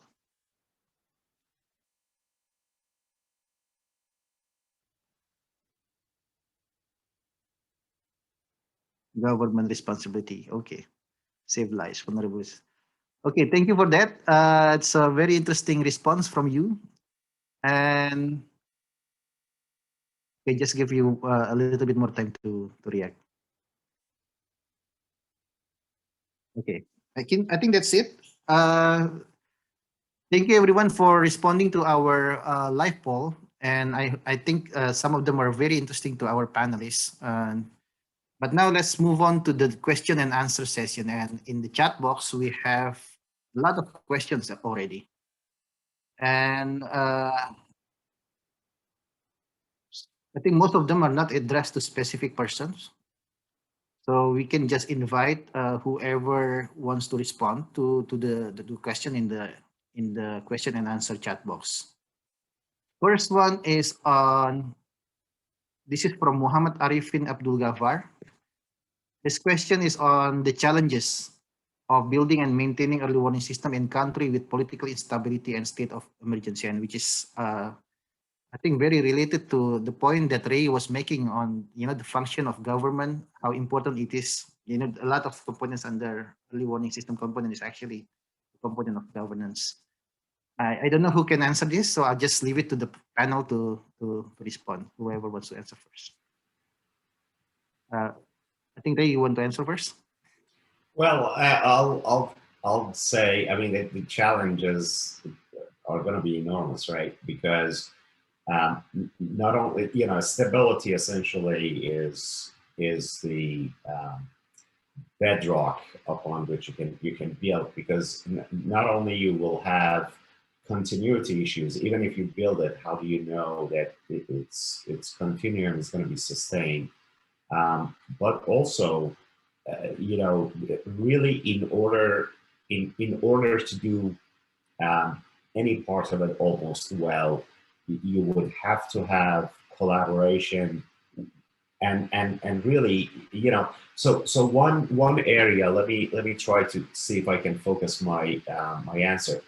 Um, when we're talking about early warning systems, we need to make a distinction. Are we talking about a platform, or are we talking about a hardware and software, right? So if you're talking about a system as in a framework, that's very good. But building an early, you know, in order for your hardware and software to work, we need to have a framework. We need to have a, you know, legal sort of process defined, and those are the ones that are going to be particularly challenging if there's no political stability, because generally political stability prevents agreements that are needed up front to make any early warning systems work well. And I'll give you, you know, one very simple example.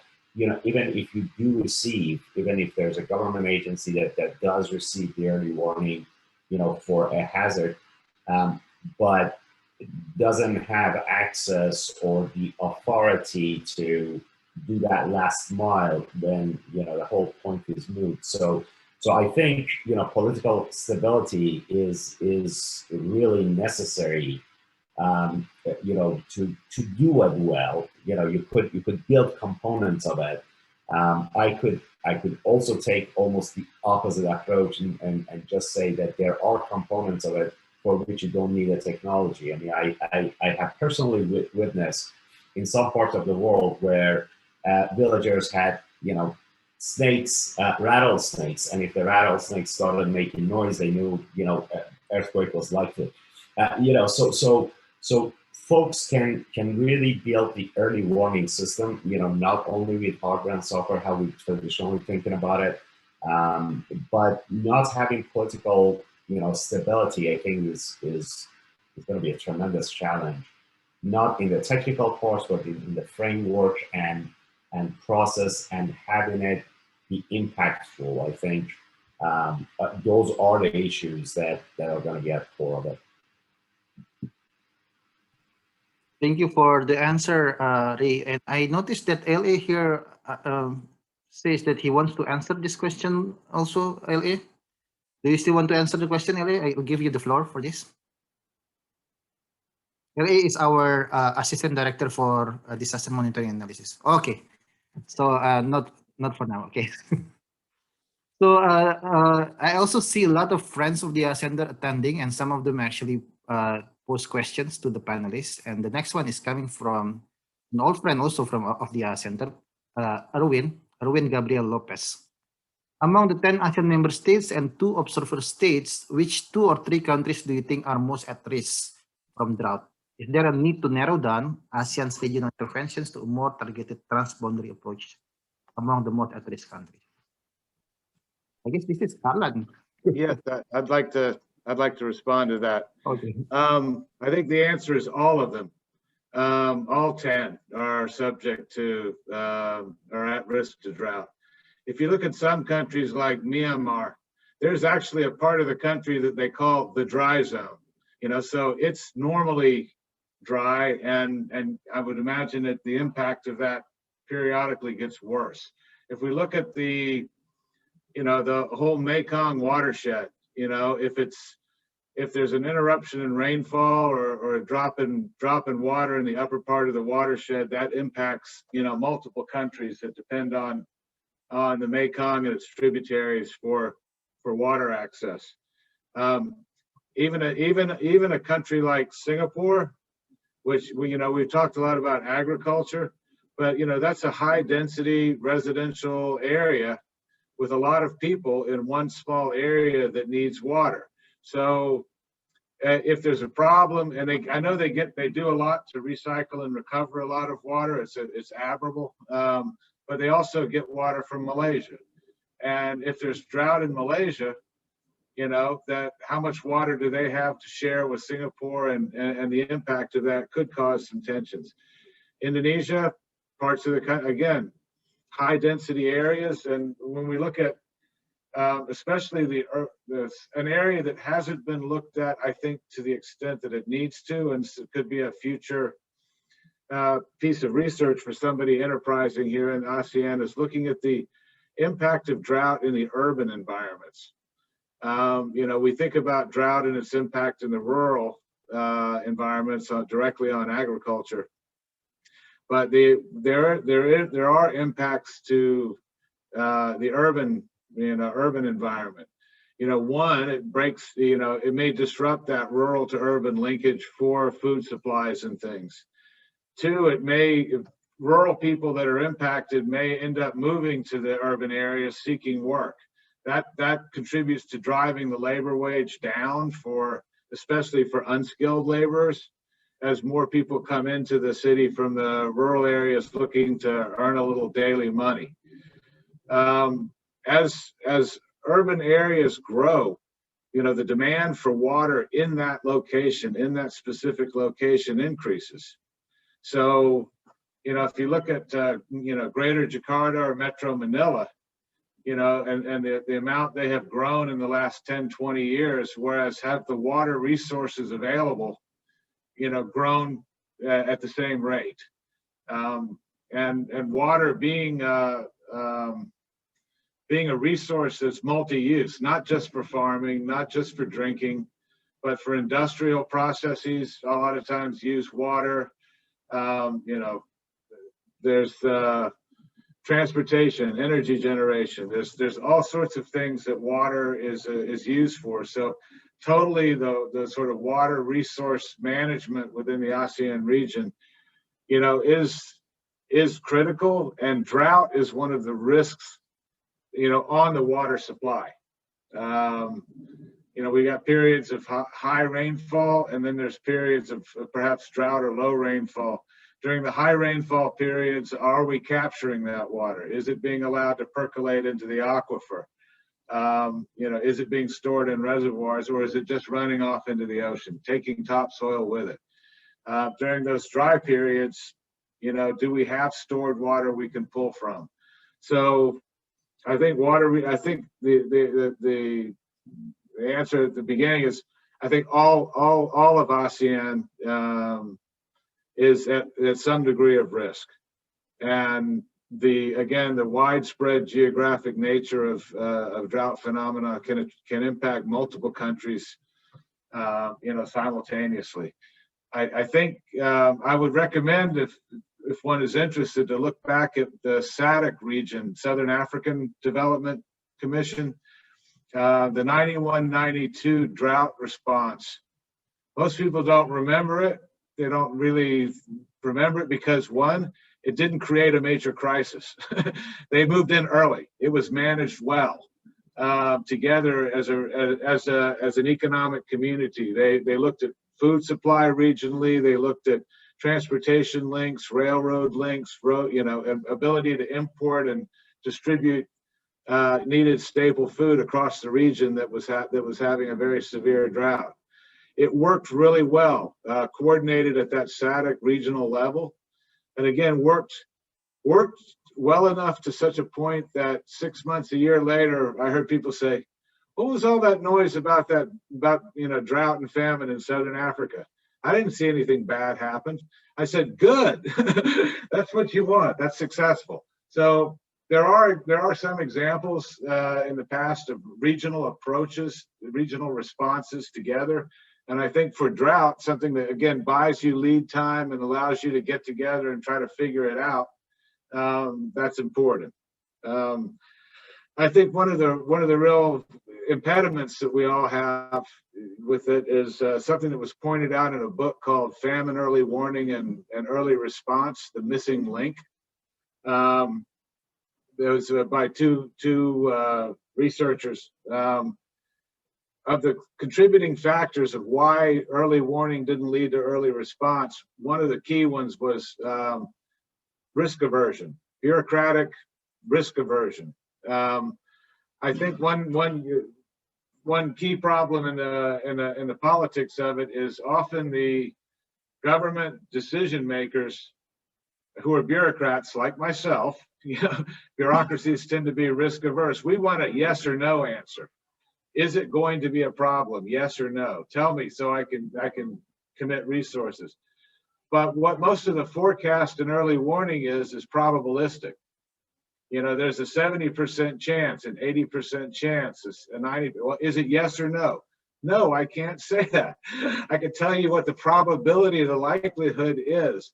And as Laura mentioned, there's, that's up for the bureaucrat to say, all right, what's the no regret response or a solution?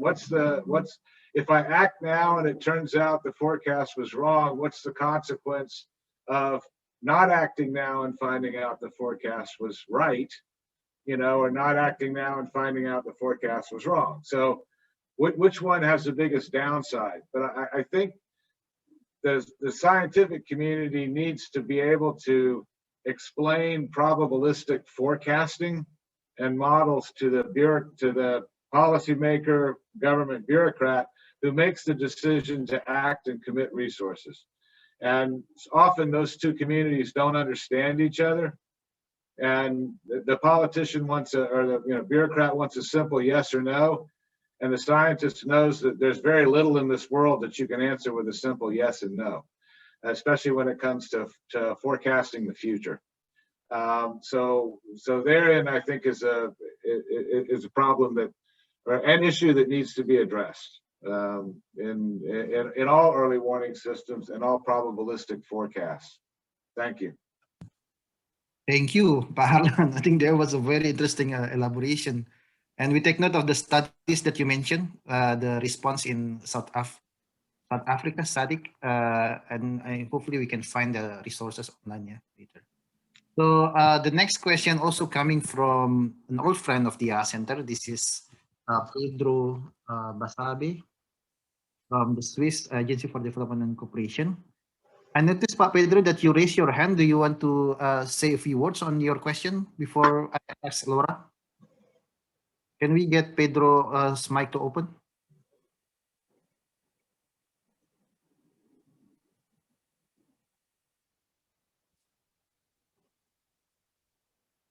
ICT, can we get Pedro's mic to open for a while? And then... Can you hear me? Okay. Can you hear me? Go ahead. Yeah, we can hear you.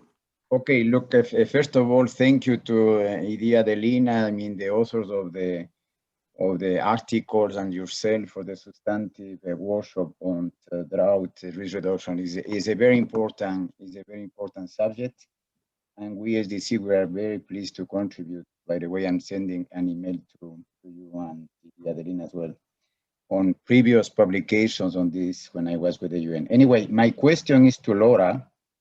Is regarding the publication of UNESCAP that you released, it was more or less a year ago. That was the UNESCAP information on Southeast Asia, the average annual losses, as you may recall.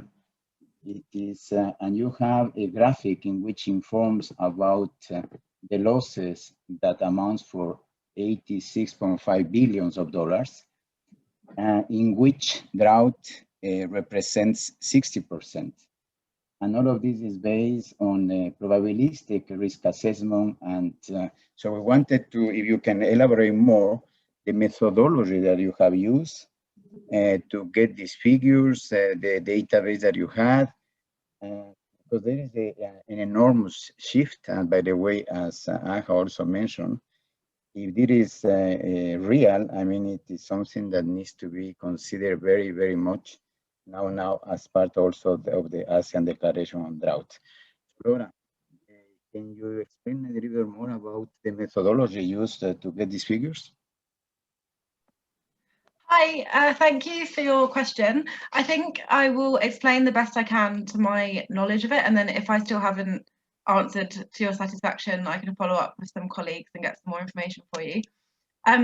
So for the total calculation of the average annual loss, we were looking at like a probabilistic calculation of economic losses over a long time frame. we would expect to see per year, given the level of risk in the region. And our calculation was the first to include losses from extensive risk and indirect losses, and then also to have drought losses. So it was, we did this for the whole Asia Pacific region. So the biggest challenge that we found was how to calculate a probabilistic drought hazard economic loss. This hasn't yet been estimated for many of the ESCAP member countries, but we were able to estimate the losses due to drought by generating some proxies. So we had a proxy measure for the exposure and the vulnerability of the agricultural sector, which is where we would anticipate to see the most impacts of drought.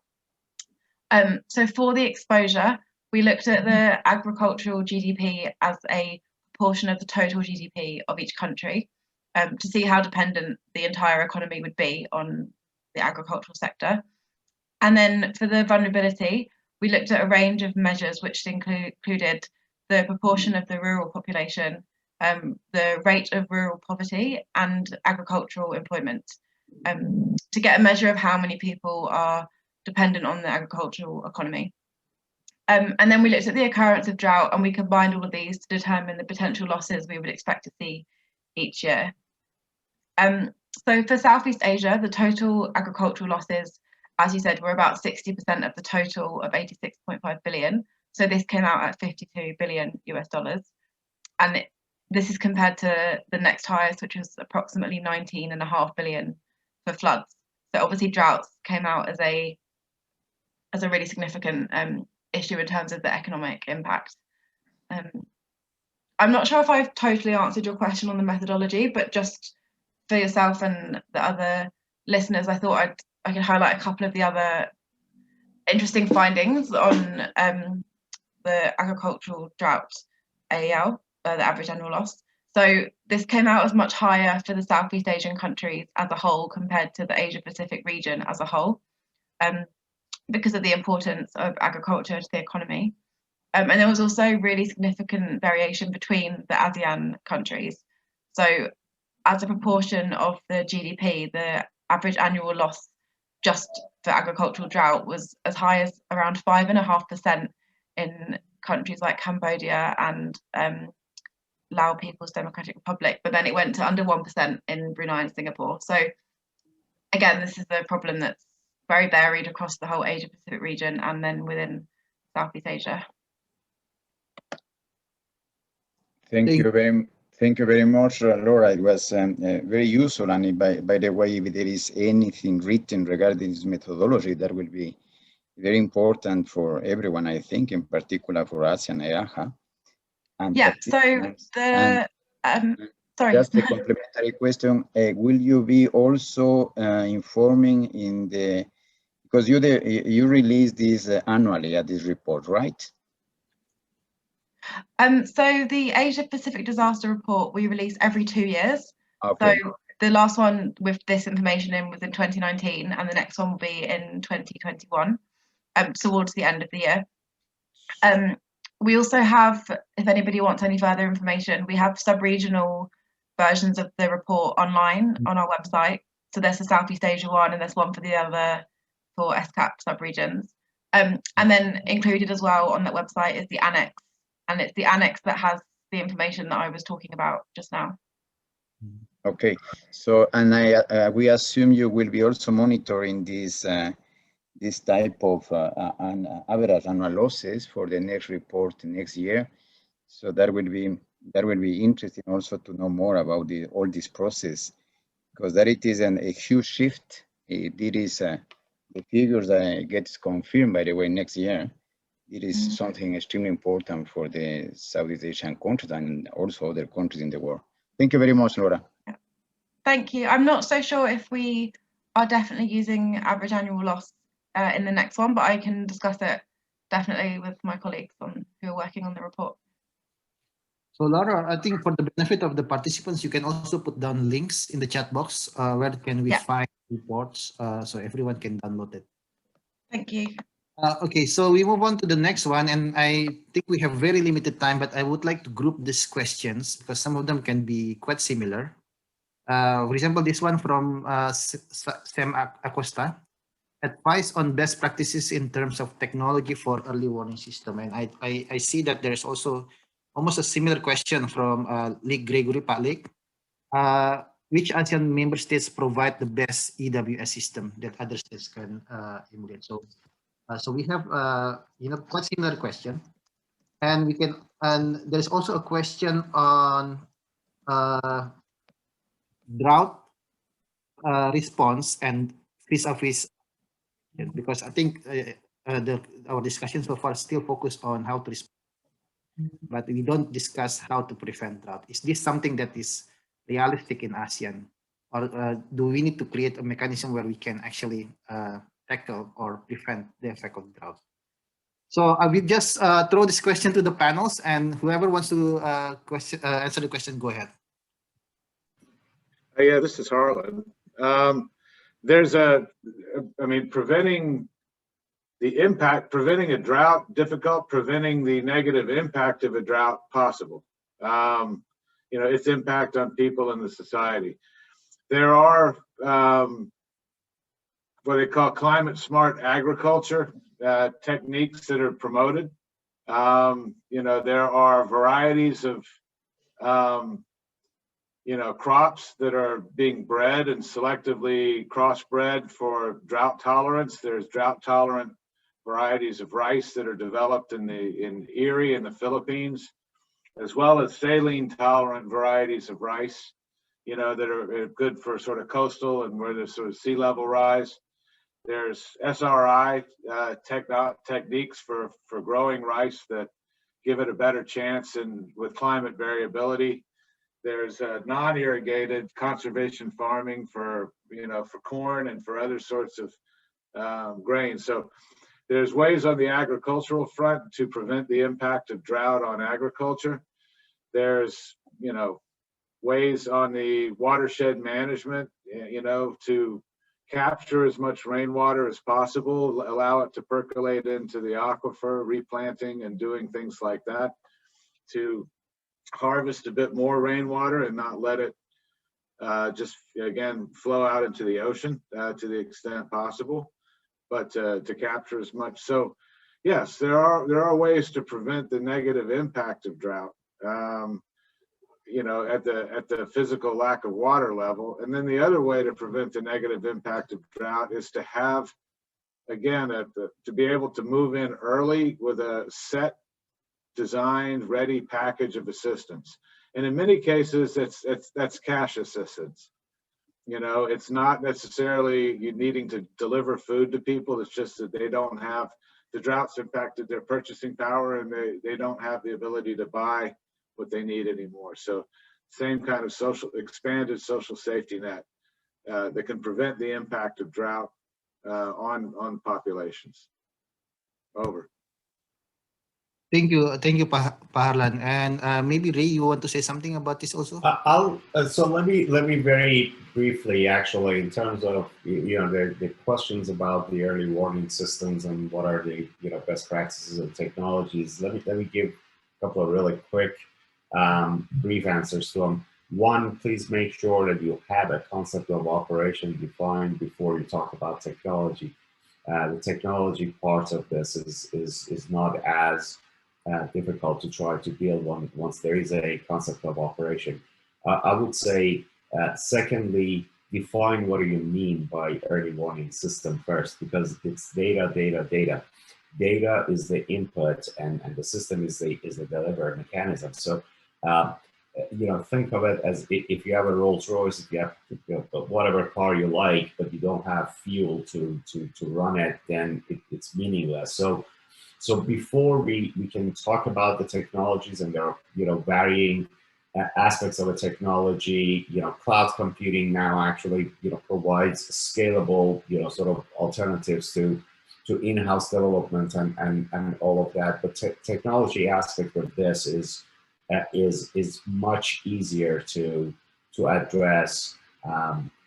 The part that really does take longer, and as our experiences, common experiences, actually with the AHA Center as well as other places, with BNPB folks in Indonesia and all that, where we helped establish some of that, I would suggest concept of operation, make sure that there are mechanisms defined what to do when you get the warning, and those responsibilities are defined. Second, make sure you have the definition so that you can actually take a look to see what data are needed to support that mission. And then once these two are defined, then the rest becomes a IT consulting practice almost to try to fit the pieces together. Thank you, Ray. And I just would like to invite Osa or Kunpalida to answer the question on the best early warning system in ASEAN. I think that is part of your research.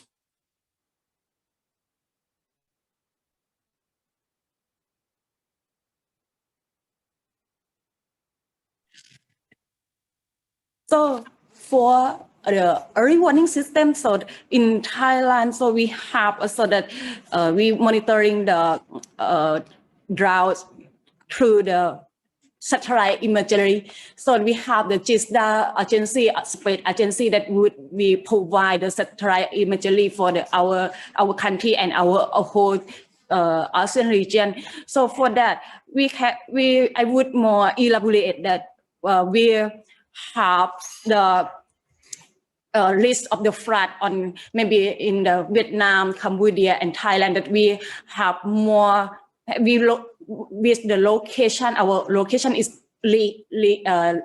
on the continental area, so we lay on the Mekong River basin. So with this one, we are connecting to the China and as the upper stream water of the Mekong. So somehow the drought that occur in our region, so that depend on the water that releasing in from the dam, that we can call that this one is the not natural disaster, that we can say that, let's say that we can say that we would monitoring that how we operate the dam on our region. So with this, so I would say that in Thailand and Vietnam, so we use the satellite imagery to monitoring the drought in our region. So, and maybe Osa can say more something that on the Indonesia, that what the mechanism you do the monitoring the drought in Indonesia region. Yeah, I think I can add to that. In our article, we found that for example, in Indonesia, they have a platform, a common platform to monitor the climate, both flood and drought. So it's every region they can speak the same language when it comes to drought.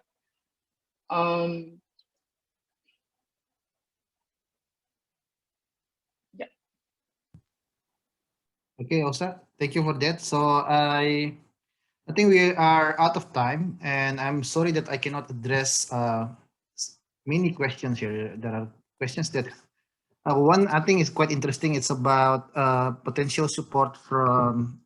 I'm wondering how the European Union, has supported these activities in ASEAN, and how this support could be maintained or scaled up. So this question is, potential collaboration with the European Union on. But I think we can take this offline, Mr. Luther, later on. If you want to contact us, please feel free to do so. And to conclude, I don't think I can summarize all the diverse points made by the panelists throughout the discussions. And I think all the participants, I noticed the response during the live poll already got the main points, starting from how important it is to share data, to have a data standardization, how important it is to build collaboration across the region and different interagencies collaborations. So all of those points have been made and have been well captured by the audience. So I'm not going to summarize. I would just conclude by saying that the importance of continuing this work forward to continue developing the early warning system of ASEAN, and I think one of the common threads made by the panelists is to anticipate early and early action, early warning, early action. So I would just leave the the discussion with that. And I would like to thank everyone who has been involved, all the panelists, Pak Harlan, Pak Ray, Ibu Laura, Kun Palida, and Osa, and all the co-authors who cannot be here. Thank you everyone for attending and for sharing your knowledge and expertise on this discussion. And I wonder if Ibu Lina, do you have anything to say to close the session? Bu Lina, over to you. Thank you very much, Dipo. I have this background, the call for prayer, so apology for that. But I don't have much to add. Just thank you, mahalo, kopungka, terima kasih for all of the authors and commentators and the participants. I hope that the session is useful. I have learned a lot. And for us, I would like to wrap up with what the colleague from WFP Africa has mentioned to my colleague LA about worthy action versus worthy inaction. And I guess when it comes to risk, when it comes to hazards that can be anticipated, it is very worthwhile to take anticipatory action. And it is very worthwhile to have no regret action. And for that, ASEAN as a region need to shift, need to change the approach, like what Pak Harlan said, from crisis to risk. And focus on the data, because the technology is there to support us. It's the data that we need, and we allow for cooperation among the specialist center, not only AHA Center, ASMC, RIMES, SCAP, so that we can better anticipate the disaster that can be forecasted, like flood and drought. With that, thank you so much, and see you in the next webinar of AHA Center. Bye. Thank you, everyone. Bye-bye. Stay safe. Bye-bye. Mahalo. Thank you. Bye.